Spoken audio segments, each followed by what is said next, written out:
Is the carnivore diet dangerous? Is it optimal for our thyroid, our hormones, our long-term health? I'm going to talk about that today and so much more, so stay tuned. Welcome back, my friends. My name is Sarah. This is the Sarah Kleiner Wellness YouTube channel, formerly the Carnivore Yogi YouTube channel. So yes, I do have a lot of experience talking about the carnivore diet. I have shifted my content and rebranded over the last 6 months because I really wanted to talk about more than just the carnivore diet. But I do have a lot of people that come to this channel just for the old carnivore videos. So I wanted to kind of clear the air, talk about some things, and hopefully bring some clarity to how I feel about it. Because I get asked this question all the time. So if you are new here, make sure to hit the subscribe button. And I still haven't pulled my really nice camera out of the closet since we moved to our new house. And I had a baby. My son, James, is 6 months old now, and I am almost 44. So it's been a wild adventure. It's been a wild last 6 months. So I apologize. I am still working on pulling my nice camera out so I can make higher quality videos as some of you have requested. But for now, I just want to get the information out there. All right. So let's dive into this topic that I have been getting asked a lot of questions about. First of all, I want to talk about my experience with the carnivore diet. I did it for 2 years with absolutely no cheating, which at first it was difficult, but then it just got to be really, really easy. I started this channel, I started everything, and I got certified in nutrition and began working with clients because there was such a demand for this type of work, for someone who did nutrition work, who actually understood the carnivore diet and how to do it. So in that time, I really had to stay open-minded because everyone didn't have my experience. Now, I had some issues with electrolytes, with hydration, with maybe eating a little too much protein, having to change my macros. I had a few issues, right? But working with hundreds of people all over the world opened my mind to other issues that people might have with the diet. So I'm going to talk about all of that again: fertility, weight loss, thyroid, mental health, all of this stuff, reasons why people may not want to stay on the diet long-term and reasons why someone might want to stay on the diet long-term. So first of all, again, my experience, I did the diet for 2 years with no cheating. It was absolutely phenomenal for me because I was suffering with a lot of stuff and I was about to spend thousands of dollars on functional medicine testing, which fast forward a couple of years, I actually ended up doing, and it didn't help. So my experience never really been helpful to spend thousands of dollars on lab testing and functional testing. That's just me. But I was about to be there because I had really bad joint pain. My gut was a mess. I had really bad IBS, bloating, just a mess, eczema, skin issues. And so carnivore diet was kind of this last house on the block type of deal for me. I just said, I'm going to try this out and see how it goes. And it was great. And I felt great. And the mental health benefits were the best. I'm someone who's always struggled with depression and anxiety. And so going on carnivore was the first time that I just felt a break from my constant depression and anxiety. I mean, it was really remarkable. So that's why I ended up staying on it for 2 years.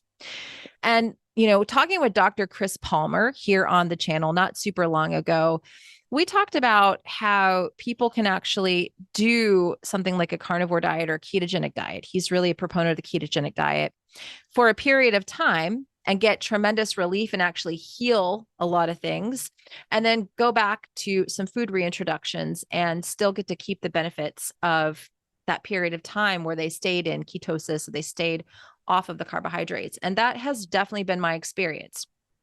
I have been able to reintroduce foods, go through an entire pregnancy where I ate carbohydrates, and now I'm breastfeeding, still eating carbohydrates, and I have not had postpartum depression. I have not dealt with the type of mental health issues that I dealt with before pre-carnivore. So I just want to throw that out there, that Dr. Palmer talks about that in his book, that there is a time and place that sometimes if people want to reintroduce foods, they can see how they feel. And some people don't do well with that. Some people do better, that, maybe that have more severe things like bipolar. Those people may need to be a little bit more strict and stay carnivore long-term. So I want to throw that out there also. There are going to be health situations where maybe one system of the body doesn't get optimized, like let's say thyroid hormones, which I'll talk about in this episode, but the mental health benefits, you're getting relief from bipolar, schizophrenia, um, severe issues because of the diet. So we just kind of don't necessarily stress out about these other things because we're getting relief from like this huge thing over here, you know.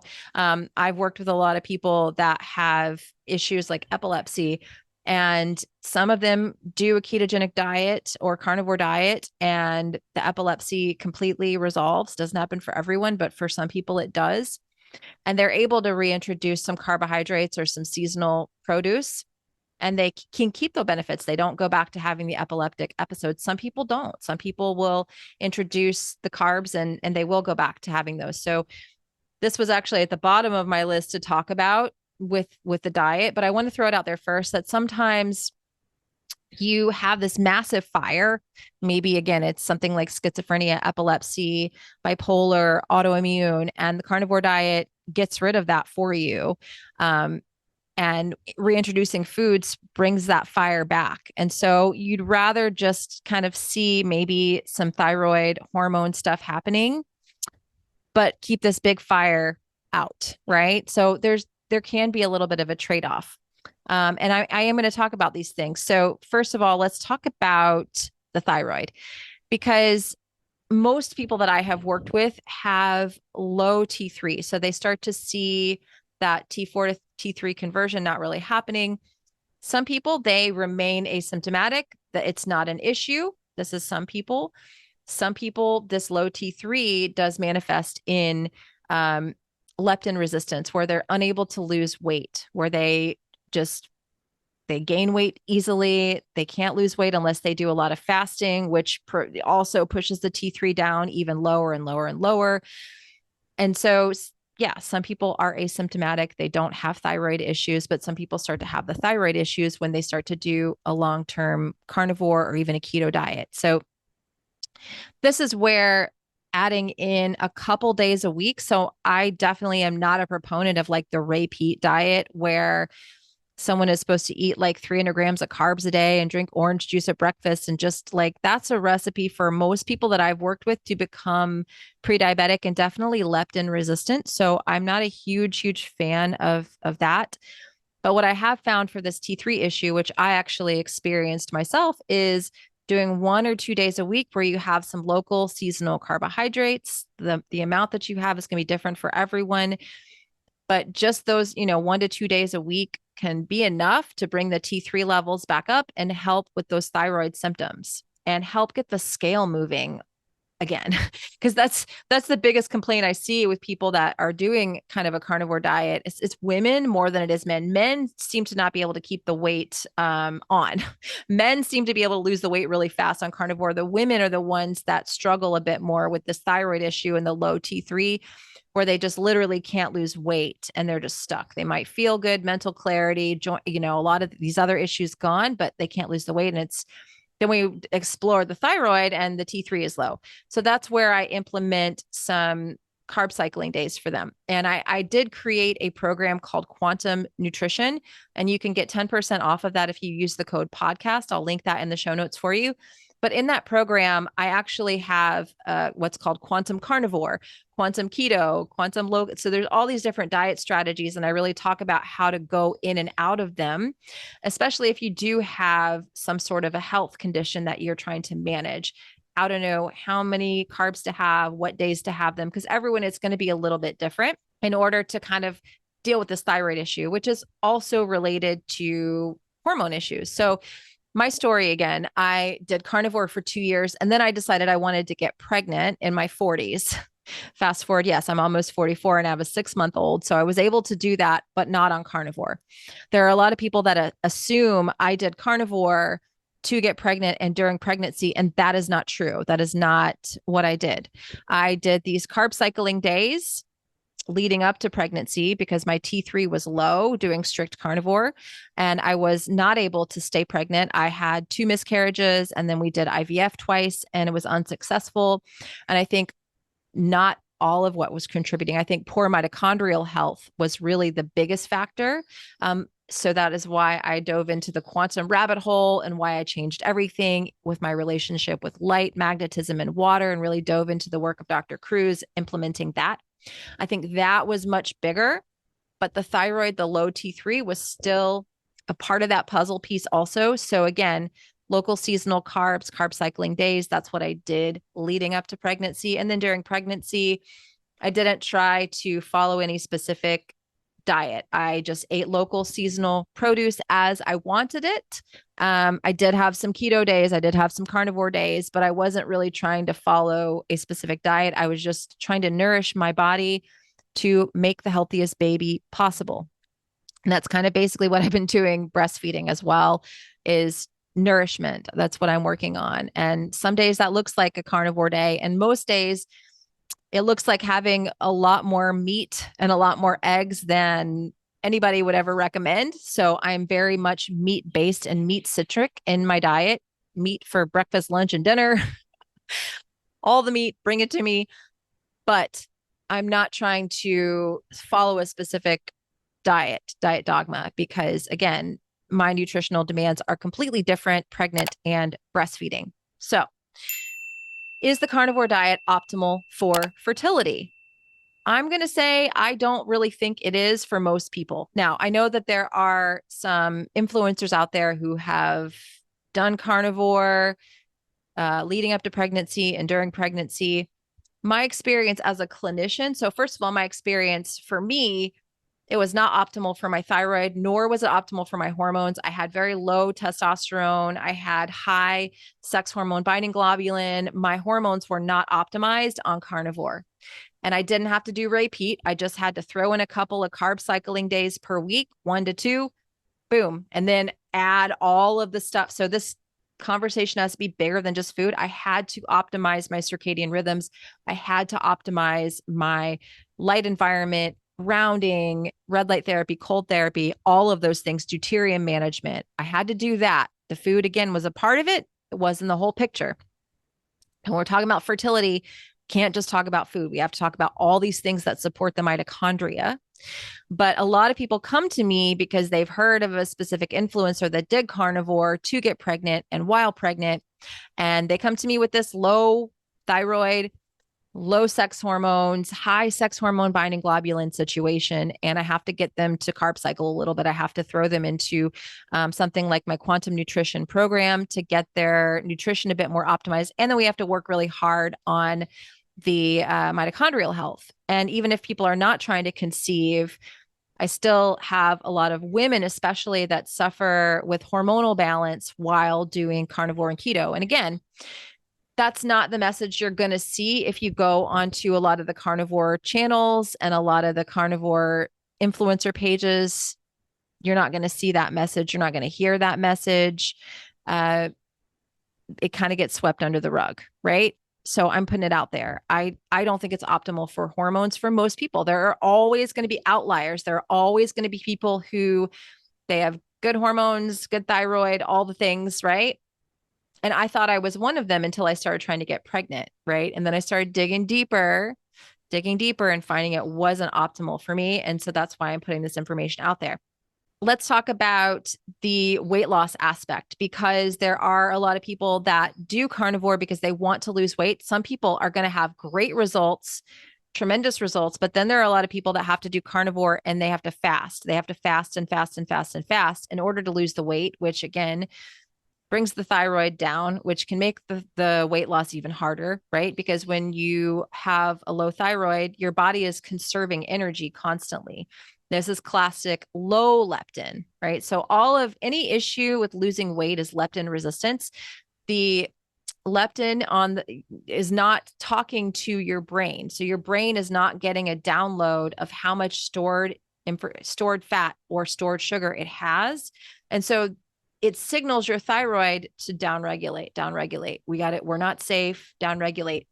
So that happens a lot when people do carnivore or keto or fast too much for too long. And so it ends up not being the best thing for weight loss because the brain is sending this signal out to slow down, to downregulate. Don't put out as much energy, and don't and when you eat, you need to eat more, right? And so it's this feedback loop that happens. So I get people that reach out to me constantly that they're like, I am doing carnivore and I'm not losing weight. I'm seeing all these success stories online and all these influencers and all these people talk about how much weight they're losing. I'm not losing weight. I was one of those people that didn't lose weight. And then eventually I ended up gaining 20 pounds, what seemed like out of nowhere. Um, and I'm like, what am I doing wrong? I'm not cheating. I'm doing what I'm supposed to be doing. I'm doing high fat carnivore. I did carnivore every which way under the sun. High fat carnivore, low fat carnivore, um, adding electrolytes, all the things that you go into YouTube, adding the B vitamins, adding this, adding that. Like I tried it all, honestly. And I kind of just got to the place where I'm like, why am I doing this? Like, what do I have to prove? What do I have to prove by doing this? If this is just literally not helping me, then why am I still doing it? So I just want to throw that out there for anybody who might be struggling with the weight loss aspect of this, that it is a major thing. And when I was carnivore yogi, I got emails daily, messages daily about people, especially women. Like I said, men can usually not even keep the weight on with carnivore, but women, it's hard for them to take it off. Okay. So am I telling you to go and eat 300 grams of carbs a day and eat fruit and honey and guzzle juice? No, I'm definitely not. I think especially if you have leptin resistance, you need to stay on the lower carb end of things. And you can probably do some carnivore, but you might want to try, I'm going to say probably, you might want to try a couple of carb cycling days. Again, if you want to know my method of doing this, that's why I created my quantum nutrition program to help you do this in a smart and non-dogmatic way, so that if you are stuck and this is just not working for you, you can kind of figure out when and how much and all of that to do as far as the carb cycling goes. And we have to stop making carbs a dirty word. We have to stop scaring people, because that I was terrified, but I knew, because I kept having miscarriages and IVF wasn't working. And I'm like, something is not right here, because I'm really healthy. Otherwise, something is not right. And literally, again, I had to work on my mitochondrial health, all those things I mentioned, which was a big part of the puzzle. But just a couple of days a week to add in some seasonal local foods was all that my thyroid and my hormones needed to get back online, along with the mitochondrial work. Not going to I got to keep on reemphasizing that. So if you're only focusing on diet and you're not getting anywhere, even if you are carb cycling, I really recommend doing the mitochondrial work. Again, my 21-day leptin reset will go into that, but the quantum nutrition course also has a roadmap for mitochondrial health as well. So let's talk about long-term carnivore. I kind of addressed that in the beginning of this. There are going to be some situations where people are going to really benefit from staying on the diet more long-term. If you're really, I have some close personal friends that I've met over the years who struggle with things like schizophrenia, bipolar disorder, and they are just going to be better served to stay on a carnivore diet. They're just going to be happier and better served by it, because this is a huge fire over here, and staying carnivore helps to keep that fire out. Maybe they have a couple of things here. The friends of mine that I've talked to, well, the men, they won't tell me if they have the thyroid stuff. The women, I have heard that they don't have monthly cycles, or their cycles are irregular, right? Not all of them. Some of them say their cycles are regular and fine and all that stuff. But I do know of a couple people that have these bigger issues. And I'm just like, listen, you don't have to deal with this disabling health problem anymore. So, you know what? If you're not trying to get pregnant, then maybe we just kind of stay here for a little while and see if eventually you can try to work on that. But if not, I wouldn't stress about it. It's something that I wouldn't stress about. Mineral issues, that's something that people do get on carnivore as well. So I recommend, getting maybe a hair tissue mineral analysis, looking at doing some smart supplementation if that's really, really a big problem for you. Or again, that carb cycling day, a lot of times can really help with that mineral issue. So I do see people that get really super, super low potassium on a keto diet and on a carnivore diet as well, even though we're told things like bacon and salmon and bone broth have lots of potassium, and avocados, it's typically not enough to bring up your levels without some smart supplementation, or without taking a couple of days a week to add in something like a potato or something that has a good amount of potassium, so your body can hold on to those minerals a little bit better. So that's really all I wanted to talk about. I think I got through my list. Again, there are reasons why people may want to stay on these diets a little more long term, but overall, I don't think the diet is dangerous.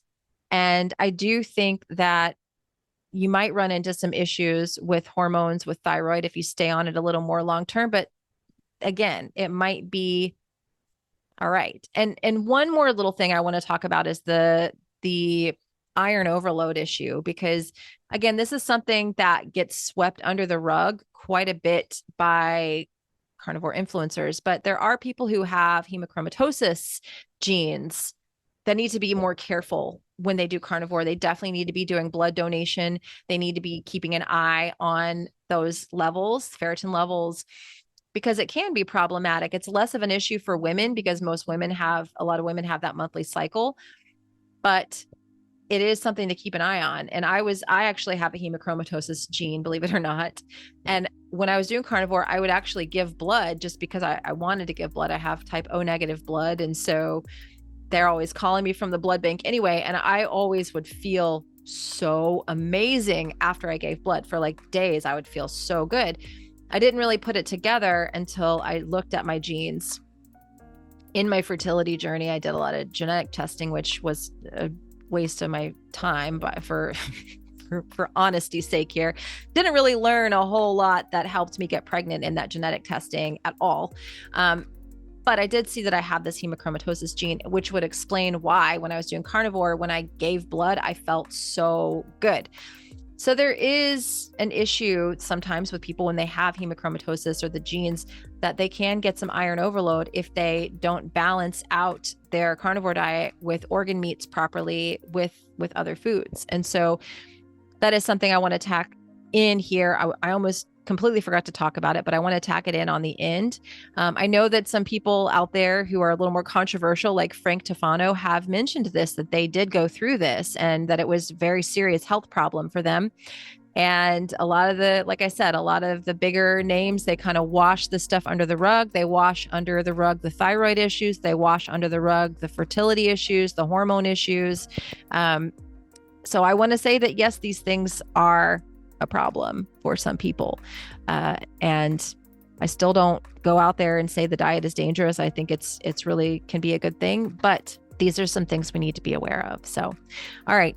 I hopefully answered this question about whether or not I think the diet is dangerous, and can leave this up on my page and see what happens. So I hope you enjoy it. If you did enjoy it, make sure to like this video, subscribe, all the things, and I will talk with you in the next video.